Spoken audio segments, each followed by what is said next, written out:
แสงจันทร์กระจ่างแต่ทำไมมันมืดตื้อไม่ได้จ่ายค่าไฟหรอกหรือทำไมมืดตื้อไม่เห็นหุงมันเป็นไม่ใช่ร้านแสงจันทร์เลยนะมันจะเป็นอะไรนะเรือนแรมแล้วนะมันจะเป็นอันนั้นเดือนแรมแล้วค่ะซุมอันเห็นซุมเบาเอื้อมาแล้วแสงเห็นซุมเบาเอื้อมาแล้วเบาเอื้อมาแล้วเหรออ๋อหมายถึงว่าเพิ่นออกหน้าแล้วนะกำลังจะออกไปกระต๊อบอำมาลาจ้าวันเกิดใครก็เลยมาแวะเอาเค้กนางบอกว่าให้มาเอาเค้กเอาย่างวะสัน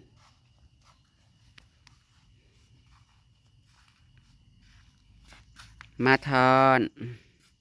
จะถือได้เหรอใหญ่เหรออ๋อลิโอก็เอาซื้อสองข้างยังโฮสส่วนบ่แล้วอยู่เลยปี๊บสิโฮดจนฮอด2 ทุ่มบ่คือจังว่าบ่ได้มีพักมีหยาจะย่าเขาออกก่อนมาแกงหน่อไม้อยู่นี่นะบ่น้ำซุปเพิ่นน่ะมันบ่แห้งขนาดนี่นะเฮือดนี่ก็โฮดจนจะเป็นชั่วโมงพุ่นเด้ไฟตกเพิ่นว่าบ้านนี้ไฟตกมืดตุลุตุตูตุลุตุตูโง่รถก่อนก็ได้นะโง่รถเหรอโง่ก็โง่ Happy birthday อย่าเฝ้าก่อนอย่าเฝ้าก่อนยังไงนายเอามาเบิ่งดูปี๊บหวานสมซื้อล้านได้หวานวันปิ้งไม้นะเนี่ยอยู่นี่ได้มียูตูดมีแต่ตูดซะนี่แหละสดๆเอาไหมนี่แล้วนี่แล้วแซ่บเฮ้ยมาขอซิซิมน้ำไหมดักหนึ่งเร็วๆสิบ่เป็นมาเล่นโอ้ยมันบ่ทันดอกแนวนี้แหละมันจังเกี่ยมแซ่บมีเข่ายุขอเข่านี่ด้วยสักปัดขออยู่ขอกินคือว่าไตอยู่ไม่ใช่กินอิ่มแล้วค่อยไปก็ได้ค่ะอ้าวให้ความมันแล้วได้เจ้าของวันเกิดกันยังบ่มาอยู่เบาน้สวยไหมหนูทำอ่ะสวยจนเพลนไหมต้นผักเหรอดอกไม้ต้นผักดอกไม้มันมีเป็ดแต่ว่าทำเป็ดไม่เป็นโอ้ยง่ายๆเป็ดน่ะเป็ดปั้นนะไม่ใช่เป็ดแต่อ๋อก็วาดรูปเอาอันนี้พี่แนน Happy birthday พี่แนนค่ะวันเดียวกันเลยขายอยากขายจะอยากขายของฉันน่ะกระดอกง่ายเลยได้ยังไม่กินเจ้าหายเธอก็บอกเราแบบโอเคอ้าวกับแม่เธอนั่นเอาเบียร์ให้ฉันน่ะจนบ่มีหม่องปลูกหมักไล่ๆเฮ้ยป้าทำสีกินเอามาซิมเลยเดินอะไรเอามาซิมเค้กเหรอไม่ได้ไปวันงามจังหนิวันย่องพะแนงเอื้อยคอยเฮ็ดงามปัดแท่งามว่างามปลาล่ำปลาเลือเอาเธอไม่ใส่ถุงแล้วถือไปเหรอมันบ่มีตัวใส่ถุงได้รุ่นนี้นะมันเห็ดแบบสอนได้มันไม่ถล่มไม่เหลือนางอมาลาบอกว่าฉันกี่ซาเล้งมาฉันเอาเมือไม่ได้เรามาคนเดียวคันมา2 คนเราเมือได้อยู่บ่ได้มากับผัวป่ะอุ้ยหนักเลยอุ้ยลืมขอโทษขออภัยด้วยบ่ได้มากับผัวเสี่ยวบ่ผัวเต็มปากเต็มคออันนั้นสวยแล้วในใส่เป็ดเราได้สะแสงเป็ดแล้วก็จะเพื่อนบ่แม่นแค่เป็ดย่างมันเต็มเฮ็ดคอนเทนต์เอาเป็ดย่างมาใส่เป็ดย่างกับบ่มีถ้าเพิ่นบ่ได้มีพอเป็ดอันคือบ่ไปซื้ออันนี้ร้านกิบสับของอันดาด้าไล่อังลองเอาอันเผ็ดตัวนั้นว่าแวะเอาเค้กเอาให้นางเลยกันพี่น้องเอ้ยบ่แม่นนางคลองมิดคลองหม้อยหรือบ่จะว่าคั่วเป็ด2 คนตะตะแอะจะว่าจังคือใดเพิ่นเฮ็ดเป็ดบ่เป็ดเอาเนี่ยสิมากินนะ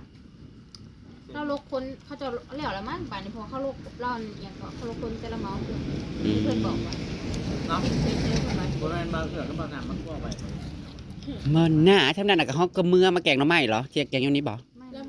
เราเมื่อแกงส้มเผาเรา เอานั่นเหรอ เพิ่นว่าจะเพิ่นสีโมกเพิ่นสีแกงเพิ่นบ่ได้กินอยู่หนีเพิ่นมาแต่ส้มอันนั้นแหละก็บ่ายเร็ว นี่ก็จนค่ำจนมืดโน่นนี่นั่นฮอดบริทายฮอดคลิปฮอดคืบเพราะว่าที่บริทายคลิปนี่ย้อนหยังพี่น้อง มากินหน่อไม้เนาะ แม่หมอทักว่าสิถึกกัน16ตื้อก็เลยบ่ทายคลิป เพิ่งปานใด มื้อนี่แหล้ว มื้อนี้มื้อเล็กออกบ่ มื้ออื่น ซื้อไปยัง ซื้อแต่ว่ามื้ออื่นบ่ได้จังซื้อมื้ออื่นก็ถือ บ่ต้องเฮ็ดเวกเฮ็ดงานเด้อ บ่แล้วก็สิบ่เว้าน้ำไผอีก โอ้ยเฮ็ดแล้วสบอสิยืมเงินเฮ้ย เฮ็ดก่อนเพื่อนสิแล้ว จะว่าขนาดนั้นเขายืมก่อนเขายืมซื้อเช้านี่ นี่บ่เฮ็ดอยู่เด้อสิบ่อยากเฮ็ดจังได๋ซุมข่อยเฮ็ดอยู่ สะเอาอันเด้พี่น้องเอ้ยห้องก็เกิดกับมีเฮือนมีซานแล้ว บัดอีผู้เฒ่านี่สิตาย2 รอบแล้วยังบ่ได้มีเศร้าจักต้นอยู่ จักว่าซุมเฮาเป็นหนี้ก็บ่มีไผฮู้เนาะซุมเฮา บ่ ยังบ่ทันเทิงเช้าปีมีเพื่อน บ่มีผู้ใดดอกสิยืมเงินมาเฮ็ดเฮือนน่ะฮึบ่มีคนเฮาคันมันบ่มีบ่กล้าเฮ็ดเฮือนได้คนลาวน่ะอันดับ1นะคะ ที่มีบ้านเป็นของตัวเองอ่ะ โอ้ยข่อยสิบอกเด้อข่อยได้เอาเงินลังอยู่บ้านน่ะไปจำธนาคารแล้วข่อยก็เอา โอ้ เงินนั้นน่ะมา เธออย่าเฝ้าฉันสิเฝ้าซะก่อนว่าอำมาลาน่ะเป็นคนซื้อล้านหาอุ้ยเลขสิบ่15บ่ พันบ่ เอานางอำมาลาคือซื้อเฮือนเธอนั่น ไปซื้อเลขเงินข่อย เลขหยัง 3009คือว่า โอ้มันออกมือใดอันมือวันจันทร์เลยได้09น่ะเลขควายน่ะ เอา บ่ชื่อชิบหาคือหาหนึ่ง แต่ว่าฉัน ซื้อเลขบ้าน ฟันเมื่อคืนบอกอุ้งสนุกก็คือสวดนี่ฟันเว้าเรื่องเฮือนเธอมานี่นะ ออกไปเถอะ แล้วได้ขายอลีบ่ โบแล้ว พี่น้องข่อยฟันว่าอำมาลาน่ะซื้อบ้านสาวานหรือบ้านในที่นี่นะ ข่อยว่าเลขบ้านมัน ล้านห้าว่ามันคือซื้อแพงแท้ ถูกต้องเป็นล้าน อืม ถ้าถูกความพันเป็นจริงมีคนมาซื้อแน่นอน และอันวัชคายน่ะเท่าไหร่ซะจักแสนไปคือล้านห้าพุ โอ้ย บอกนี่ว่าในความฝัน แซนนี่แหละบ้านนะเพื่อนซื้อ คนมา เนาะ เบิ่ง ล่ะ อยู่ ใครก็อาจสิมืดๆสลัวๆนะเด้อพี่น้องเอ้ยเพราะว่าไฟเพิ่นบ่พอ อันเรื่องมาเบิ่งมาถามน่ะมีเนาะ อยู่ในแถวบ้านก็มีบ่ที่มาถามมันหรือว่ามีแต่อยู่ ของแบบว่าออกมาอยู่พี่แหละกันเนาะมันบ่อยากเข้าไปอยู่บ้านเลยได้บ้านนี้นะ สามเซนนะ อยู่หน้ามันผัดสะดวกสบายไก่ให้ไก่หน้าปลูกพักปลูกเนี่ยมีหัวมีสวนอยู่พี่เนาะ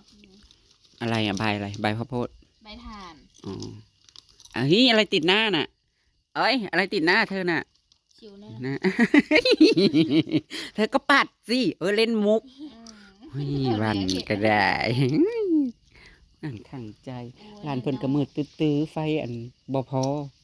เพราะว่ามันดับไปเลยมือเทื่อนึงให้มือบังเว้นนี่นะ มันจะกระดับบอก ดับค่ะ อ๋อ ปึบไปเลย ตึบลึบติบลิบ ระวังเด้อเค้กตกคุมเด้อ อุ้งอ้างเลยเนาะ ไฟนำกัน ซ่อนกันแล้วมันบ่นั่นลงบ่แสง ลองสอนมึงดูหน่อย บ่รู้ว่า มันก็บ่ได้รับประกันเราอย่าไปหาเสื้อมันไหล บ่รู้ นี่ ว่า สด มันแน่นอยู่เนาะ แหนมไม่แข็ง เฮายาอันเดช่องทางเนาะโลดเบิ่งคน เจ้าก็เป็นคนครับ บ่นี่ เจ้าตั้งแบบนี้ คนครับกระตาบ่เห็นหุงโตนคุมอีกเอา กระสอบ อือ ให้เป็นคนซ่อนกันยันถือบ่ได้ กูว่าก็ได้ผัวหน่อยละซุ บ่ได้ กูว่ากูได้ผัวหน่อยมันสิทูตาดี มันตาบ่ดีใดเอ้ามันบ่เด้อมันบ่ได้มอมอีเฒ่าเด้อมันบ่เห็นหุง โอ้เราเพจลาว กลางเว้นนี่แห้งเนี่ยมาว่าแพนมันเถาะนะมันสิแพนน่ะได้สิหาเรื่องให้ตัวเองเจ็บตัวคันขี่รถเมื่อบ้านน่ะกาโตนคุ้มบางใหญ่ๆน่ะอีห้ำคอรถจนจะหัก เบรกบ่ทันเลยเนาะไอ้ ห่วยคุ้มเปิดคุ้ม แพงเมื่อสวรรค์นะ คุ้มเปิดคุ้มอันทางอันอย่างเนาะมันบ่ได้คุ้มมันนี่เฮาเด้อ ไป กึ่ง มันคือกันเบอร์ละไปแล้วมันโตนเลย ซื้อขนมข้าวจีเฮียใหญ่ทุกอยู่แต่ว่าทาง เข้าใจ มันน่ะอยากให้ลีใดมันบ่มีอารมณ์อยากให้ที่มันอยากให้ค่อยเนี่ยเลี้ยวไปหน้าไก่พุ่นซั่นว่าอันนี้เลยเลี้ยวอยู่ในหัวโปรตีนเนี่ยมันสิเห็นไก่บ่ เนี่ยข่อยโอ้ยมาเลย โอ้ยตื่นเต้นอุ้ยเธออย่ามาหยอกฉันนะ Happy birthday เพิ่นให้เป่าเค้กบ่เจ้าของวันเกิดยังไม่มานะจ๊ะเจ้าของวันเกิดยังหดสวนอยู่ ตอนนี้เราก็จ่าจิโจ้ยกันอยู่ที่ร้านแสงจันทร์วันเพ็ญก่อนนะคะ ตะวันแสงจันทร์ เป่าอยู่นี่ยกหนึงแล้วไปเป่าอยู่หน้าอีกยกหนึง เนาะเห็นมามื้ออื่นนี่ก็ได้เลี้ยงอีกได้นี่นะ เลี้ยงไผ เลี้ยงเบาน้ามาแล้วโพดจะแม่นว่าเกิดหลายมือ บ้ามีงานมีคิวอีกบ่ นี่ โ หากจักสิกินหยังเซิร์นเด้อโอ้ยบ่เซิร์นดอกไปบ่ได้ ไม่กินเลยเด้อย่ าบ่กินเถาะ ไม่กิน บ่ เห็นยังสวย อยู่ขายของสวรรค์อยู่ขายของ เอ้า แล้วไปบ่ได้แล้วงานเอื้อยไปได้อยู่บ่นี่นะสิโพดโพเด้อ ไปได้ เออข่อยขอเว่าฝากถึงเด้อค่ะสิโพดเรื่องงานเอื้อยแท้ๆบ่ไปบ่ได้นี่ระวังนะคะ จ้า ฉันจุดธูปนะคะ บ่ได้อีใดปิดห้านสักเครื่องวันอืม เจ้ากับก่อนวันงาน เสื้อสุภาพอยากเป็นตูดจาก2 มื้อเด้อเนาะเสีย เออนะไปแล้วนะ ก็สิตบมือเปียบพี่อ่ะ เสียงโอยเอาเราเลยค่ะเรา ไปสิกระโดด พยานเสียงตบมือเลย เฮ้ยเราตั้งแต่วันที่28พี่เด้อ เปียบให้มือนั่นนะ อืม เออ งานผูกคอต่อแขนเนาะ จ้าง านดอง พ่อกับอยู่ในงวดตัวเดียวนั่นแหละ เอาอย่าเห่าแม่แทบบ่แม่นมาเขาเลยค่ะ อาแม่นบ่ มาแล้ว บักโคลาแห่งกับไปโดดน้องขี้หมูกับบักกันอ้ายเพื่อนนั้นไล่จับก็บ่ให้จับ จับบ่ได้อาบน้ำให้บ่ได้นี่ บ่ได้จะมาในอยู่ลำไผซะ ก็อยู่เท่านั้นแล้วยันมันไปหาสะบัดใส่หยัง มันย่านเฮาตีมัน มันหู้โลดนะคันมันไปหาเฮ็ดอิหยังสีเนาๆมาแล้วมันหู้โตโลด เฮ็ดผิดแต่ยันแม่ มันรู้จัก ก็บ่ให้จับ ข่อยนั่น บัดมาตัวอ้ายมันน่ะบ่ได้ฮู้จักให้หมาตัวนั้นน่ะเมื่อยคนมักให้สะอาดเนาะมักสกปรกอีหยังที่เน่าๆใกล้น้อยตายหรืออีหยังไปหาค่ามาเน่าๆกำลังเปื่อยย่อยๆนะสิว่าซะ สัญชาตญาณของมันเนาะ จักว่ามาสะบัดใส่ อื เสื ม อข่อยเต็มเบิดแล้วบ่จักก่อน เอ้าบ่แม่นนั่งแซ่ดตามแล้วบ่พี่น้อง คันมาแล้วก็อ๋อเบาน้ำยังดอก แล้วนางให้คนอันครัวเถอะตัว คำก็เลยโฮดดอก จ้าบ่ได้ฮู้ว่าวันเกิดเจ้าของนั่นเฮ้ยว่าสิเซอร์ไพรส์ก็บ่ได้เซอร์ไพรส์ดอกฮู้บ่ทีบเลยอ้างทางใจ มื้ออื่นเด้ละฮู้หรือบ่ซะ ฮู้มันบ่ได้มีเซอร์ไพรส์นะสำหรับฉันน่ะเซอร์ไพรส์คนบ่เป็นดอกบ่ได้มีเซอร์ไพรส์มีแต่ว่าพี่เพิ่นว่าให้เลี้ยง ก็เลี้ยงเลย แต่ไม่รู้จะกินอะไร โทรศัพท์ข่อยกับบ่เห็นเฮาหน้าแซงพี่น้องเอ้ยเบอร์ลีได้อย่าคือภาพยุคเก่านี่วันเอ้ย มันเป็นเบอร์เหรอ เอามันบ่ความละเอียดมันไม่นั่นนะมันแซง แซงน่ะก็อย่าอันเบิ่งนั่นนี่น่ะแซงน่ะอย่าคือรูปอันสมัยเก่าเด้อะลี เสียงพีบ่ซะไม่แทกกับไปหาขายโทรศัพท์เซลล์ ผู้สิเอาไปนั่งอยู่พุ่นบ่ ใครเนี่ยแต่มันมีไฟ เอาแบบมืดๆนั่นนี่ซะ บ้านก็ยา ถ้ามันดับเบิดน่ะ เดี๋ยวบ่ออก iPhone ละได ขึ้นไปเฮ็ดให้ก็บ่ได้เดี๋ยวนี้ฉันเฮ็ดบ่เป็น อาลีนี่ 17 Pro Max โอ้ โอ้เฮ้ยอันนี้ก็ได้ ไหนมหาหลอกลวงเด้อเจ้าโอ้ ไผเสื้อมันก็ เขาเสื้อก ระเสือตัวเนาะ เสื้อมัน ไอ โหล โฟนน่ะเราออกเราได้ งามอีหลีเค้กอันนี้ฮะ สวย แบบว่าดูดีแบบเนาะ iPhone ดูดีผู้ดีมีราคาหน่อย iPhone 6เด้อ อย่าคือแบบ สวยงามตามท้องเรื่อง ตามพันดัง กะห้านดัง แต่ว่าห้านแสงโค้งเขตนี่กะห้านแสงนี่แต่ว่าดังกว่าหมู่โค้งเขตแถวเขตบ้านนั้นกลุ่มบ้านที่3นี่นะสิมีไผคันบ่ห้านแสง ความจำมัน ขึ้นซื้อลือซา จำมันหน่อยเนาะความจำมันหน่อยได้ ๆ เป็นตาแพงตาอ้ออยู่ ตัวอ้ออยู่ อืม เราซื้อเท่าไหร่ บ่ของพี่อามี่ฝากมาให้ ก็มี iPhone บ่ได้จับ ตั้งแต่ดนๆเลย 6แต่ว่ามันหักกันสั้นเนาะมันก็บ่นะเดี๋ยวมันหักกันแจ้งดักคักได้ iPhone น่ะ แต่อยู่ซ้ำฟ้า ซ้ำน้อยๆกบ เฮ็ดเราได้แล้ว บ่ได้จ้า เฮ็ดหยังอยากแย่งข้อมูลเหรอ บ่แม่นยายข้อมูลน่ะมันบ่ได้ยากแต่ว่าเฮาสิเข้าไปโหลดนี่เฮาก็มาตั้งอีเมลใหม่ก็บันทึกก็บ่ได้อันนั้นก็บ่ได้ เป็นยุคสวัสดิ์ เดี๋ยวเลยขนาด เขามาตั้งอีเมลให้ใหม่นะนี่เด้ มันได้บ่ละตีคอยบอกให้จะตั้งให้มัน ตั้งใหม่น่ะก็บ่ได้ก็ยังว่ามันบัดบันทึกเพิ่นว่าบ่ได้อีกเลย มีแต่เขาห้า มันบอกว่าหยัง ห้านเขาเป็นหนังไทย ชาวบ้านเฮ็ดแบบ คุณอะไร จักแล้ว โอ้ยจักสิว่าแนวใด ที่นักคันเบิ่งแล้ว ปวดหัวฉันอีกอย่างฉันก็บ่ซ้ำซ้อง มันเบิดที่มันอาจจะบ่ฮู้ เฮาบ่ถนัดนำหัวโพนเด้ว่าอีหลี เขาบ่จื้อแล้วมันก็ แต่ว่าไอโฟนเขาลบข้อมูลหยังออกเบิดเดี๋ยวละเกลี้ยง ถ้าเจ้าบ่อันเจ้าของวันเกิดยังบ่มาจ้ะพี่น้องจ้ะ ต้องมาตั้งไ อำมาลาบอกว่ามาแวะเอาเค้กแล้วกำลังสิออกไปจ้าแล้วก็แวะอันนี้นำซอสแสงซอสวันสักกันนะคะ เดี๋ยวจังที่ตามออกพูดละค่ะมื้อนี้ซุ่มแซวแมวเป้าอยู่ที่กระต๊อบอำมาลานะคะ มาเลยเด้อจ้าพี่น้องหลายผู้หลายคนก็จะไม่เจ๊สีไม่ไปหา พอส่งพอเสียวมาอยู่จ้าแต่ว่าฮักกันยากช่วงนี้ก็สิมีการมีงานก็บ่อยากไปโน่นนี่นั่นเพราะว่าอยู่บ้านอบผิวยันหนาแหล่นะกำระดำขับขับควันเนาะ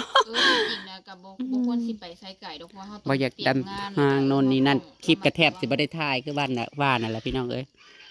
ไก่ โอ้ยไปแล้วพี่น้องตามคลิปหนักแล้วกันเด้อจ้า Happy birthday บ่าวน้ำแล้วก็ทั้งพี่แนนใช่ไหม ใช่ โทรศัพท์ขอให้กับมัวนี่